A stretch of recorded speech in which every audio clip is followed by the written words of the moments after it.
Bəzən bu dinsizlər, imansızlar Allah Subhanahu va Taala'nın dinində səhv axtaranlar tərəfindən görürsən ki, eşidirik ki, söyləyirlər ki, Qurani-Kərimdə başörtü yoxdur. Və yaxud da qadınlara başınızı bağlayın, başınızı örtün deyə bir əmr yoxdur.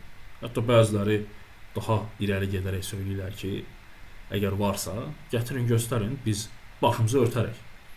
Mən düşünmürəm ki, onlar başlarını örtsünlər. Hər halda Allah Subhanahu Taala onlara hidayət versin, doğru yolu görməyi onlara nəsib etsin və müsəlmanların bu daddığı, bu həzzi, bu ləzzəti, bu İslam dinindən daddıqları bu ləzzəti onlar da dadsınlar inşallah. Hər halda bizə maraqlı deyil kim nə düşünür və biz çalışırıq ki, müsəlmanlara həqiqəti çatdıraq və Allahın kitabı və Peyğəmbər sallallahu əleyhi və səlləmin sünnəsini insanlara öyrədək. Qurani-Kərimdə 2 surənin 2 ayətində Allah Subhanahu va Taala Nur surəsi 31-ci və Əhzab surəsi 59-cu ayətində bizlərə buyurur ki, mömin qadınlara de ki, harama baxmayıb gözlərini aşağı diksinlər və cinsiyyət üzvlərini zinadan qorusunlar. Qoy onlar görünənlər istisna olmaqla zinətlərini naməhrəmə göstərməsinlər. Ayətin bax bu yeri onlardan etməyi işgəl yaratmışdı. Örtüklərini yaxalarının üstünə salsınlar.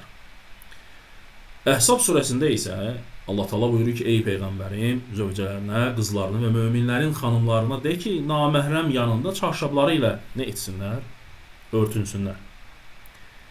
Bu ayətə əsasən onlar söyləyirlər ki, ayətdə sinənizin üstünü örtün deyilir, yəni başınızı yox. Lakin biz söyləmək istəyirik ki, bu ayətlər Peyğəmbər sallallahu əleyhi və səlləmə nazil olduğu zaman və Allah Rasulü sallallahu əleyhi və səlləm bu ayəti qarşıda olan müsəlmanlara oxuduğu zaman o xanımlar nə etdilər? Onlar paltarları ilə başlarını yox, üzlərini də belə örtdülər. Çünki bu ayətin nə məna daşıdığını onlar anladılar. Ona görə də söylənilir ki, ximar qadının baş örtüyü deməkdir. Həmçinin Allah Subhanahu va Taala Qurani-Kərimdə xamr, yəni içkiyə də ximar bu ad verilmişdi. Nə üçün? Çünki içki insanın ağlını örtdüyü üçün və insanın ağlını örtdükdən sonra insan nə etdiyini bilmədiyi üçün ona bu ad verilmişdi. Ximar sözü ərəblərdə başı örtən bir geyim növüdür. Ona görə də Allah Rasulü o xanımlara, müsəlmanlara bu ayəti oxuduğu zaman onlar anladılar ki, baş nə edilməlidir? Örtülməlidir, sinə yox. Həmçinin də dəyərli dinləyicilər, bizim özümüzdə də, yəni Azərbaycan dilində də elə bir kəlmələr var ki, o kəlmələr bizlərə oxunduğu zaman o kəlmələrdə baş, ayaq, əl sözü olmasa da belə, lakin biz o şeylərin hara geyinildiyini və necə olduğunu bilirik. Yəni ehtiyac yoxdur ki, kimsə bizə desin ki, corabı ayağıva giyin. Biz evdə deyirik ki, corabı giyin və corabı hara geyindiğini biz dərhal başa düşürük. Və həmçində ərəblər də belədir. Ərəbə biximorihinlə söylənildiyi zaman, ayət oxunduğu zaman onlar bildilər ki, burada sinə örtməkdən söhbət gelmir. Baş örtməkdən gelir. Yəni, bu baş örtüyü ilə əvvəlcə baş örtülür, sonra onun digər hissəsi ilə nə edilir? Sinə örtülür. Başdan aşağı nə edilir? Örtülür. Həmçinin də dəyərli dinləyicilər, bəzi misalları da gətirək.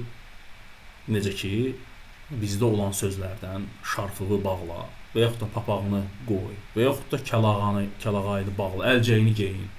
Yəni, bu kəlmələrdə əl, baş sözü olmasa da belə, hər bir kəs kəlağayının hara bağlandığını və yaxud da şarfın hara bağlandığını və yaxud da əlcəyin hara geyildiyini çox gözəl bilir. Çox gözəl də başa düşür.